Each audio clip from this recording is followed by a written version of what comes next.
In a world obsessed with dominance and hierarchy, a new archetype emerges from the shadows, the Sigma male. He is neither an alpha roaring at the front nor a beta following behind. He is the ghost in the hierarchy, leading by absence, commanding without commanding. Silence, for him, is a weapon sharpened through isolation. Psychologists call him the invisible strategist, a man whose strength comes from detachment rather than assertion. His power hides behind indifference, his authority whispered rather than declared. In every crowd, his presence feels like an absence too heavy to ignore. The Sigma does not fight the system, he sidesteps it entirely. The origins of this mentality trace back to primal survival. The lone hunter, the outsider who watched silently while others clashed for dominance, learned a deeper truth about control. Not everything has to be conquered to be mastered. Power, in his mind, is the art of being untouchable. Unlike the alpha who seeks validation through action, the Sigma gains satisfaction from mystery. He is addicted not to praise, but to distance, an emotional space that no one can bridge. His psychology feeds on scarcity. By being unreachable, he becomes desirable. People fear what they cannot understand, and he thrives in that fear. Observers often misinterpret his detachment as arrogance, but it is more deliberate than defiance.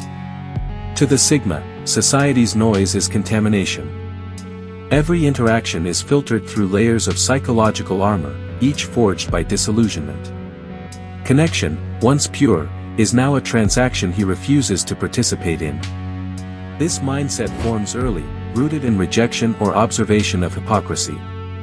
He watches the world move under false masks of strength and declares himself free by refusing to wear one. Solitude becomes his rebellion. The Sigma male's loneliness is not a curse, it is his cathedral of authenticity.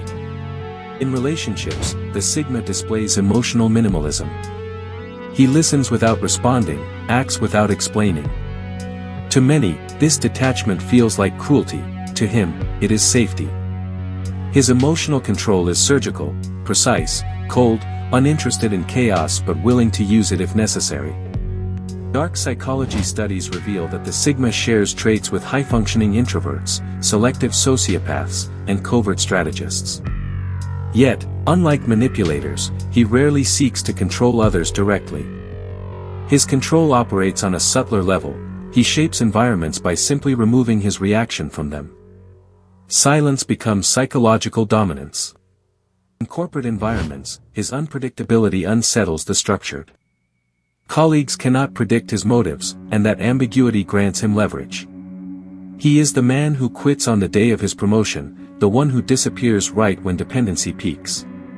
Control, for him, means freedom on his own terms. The Sigma's greatest weapon is emotional restraint. While alphas flex their aggression, he subdues emotion until it becomes invisible. But in that invisibility lies edge and eeriness, because no one knows what burns beneath the quiet exterior. His restraint is not peace, it is calculated tension. There is a darkness in choosing isolation. Human beings are wired for approval and belonging, yet he deliberately severs these neural addictions. What begins as control subtly evolves into detachment from emotion itself. In the void of connection, he forges a crystalline clarity most fear to face. Beneath the Sigma mask often hides trauma, a betrayal or a profound disappointment that made connection feel lethal. Every boundary he builds is a scar in disguise. But instead of crumbling, he makes the wound a throne. What ruined others becomes his psychological evolution. He is analytical to a fault, reading people's motives like files. Small gestures, tone shifts, micro-expressions, he decodes them with surgical precision. To know too much becomes his burden. With such insight, attachment begins to feel like a trap fated to fail. In modern masculinity, the Sigma male symbolizes both freedom and fear. To some, he represents the enlightened man, unmoved by society's current. To others, he is the omen of emotional decay, the proof that connection is dying in an age of ego. His allure is equal parts power and void. On social media, the Sigma image is weaponized. Men starving for identity wrap themselves in its mystery, confusing detachment with strength.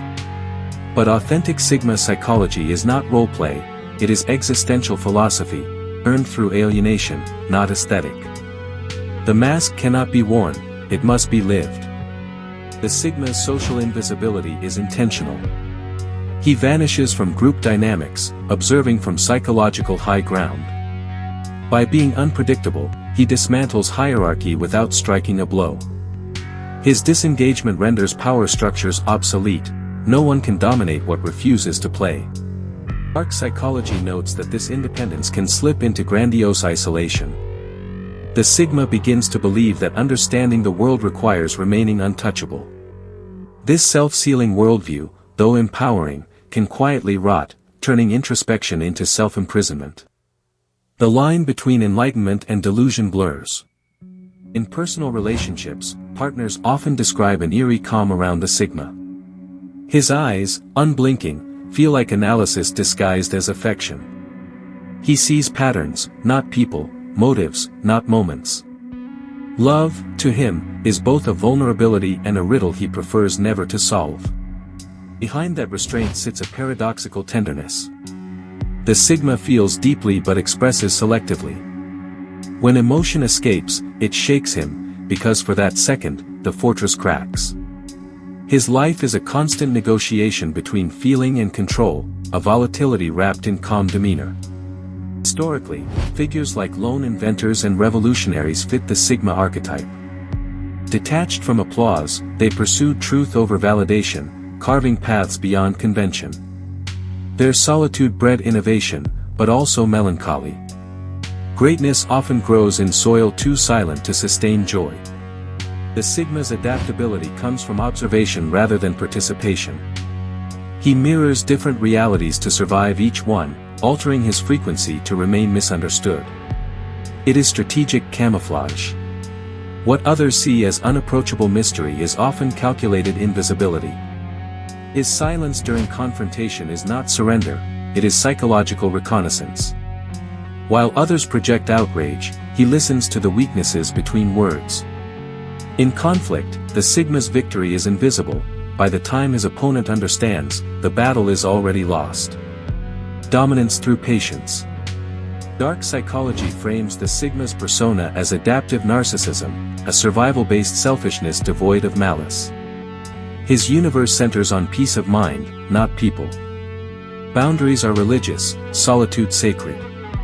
In this emotional monastery, empathy exists but rarely leaves its walls.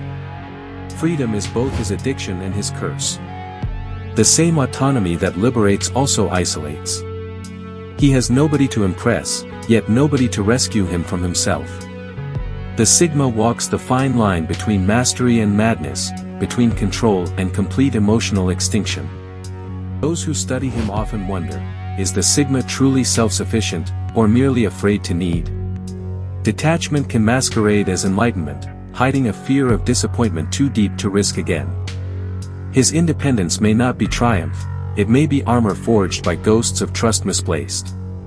In public, his minimal interaction creates intrigue. People project stories onto his silence, misreading his absence as superiority. Yet he neither confirms nor denies, he simply lets the myth build around him. Every rumor becomes a layer of his persona, every glance, a calculated chapter. The Sigma thrives in chaos by refusing to react to it. While others panic, he analyzes probability, emotionless and patient.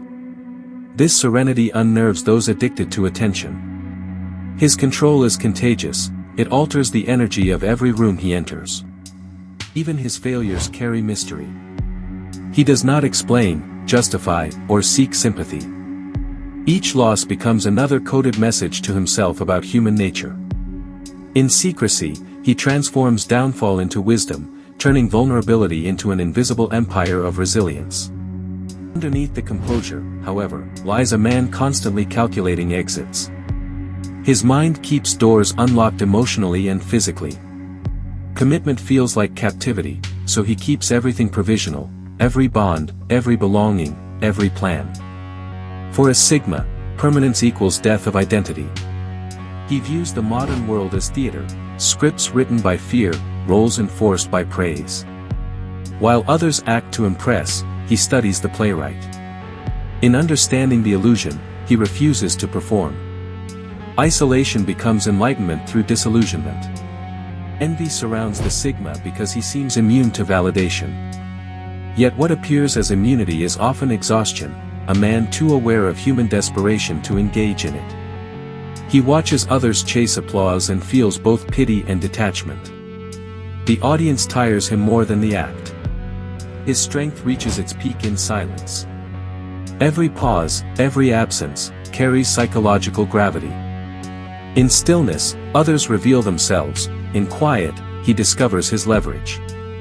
He does not manipulate minds, he simply leaves enough space for them to expose their own secrets. Silence has consequence. The deeper he burrows into solitude, the more reality blurs.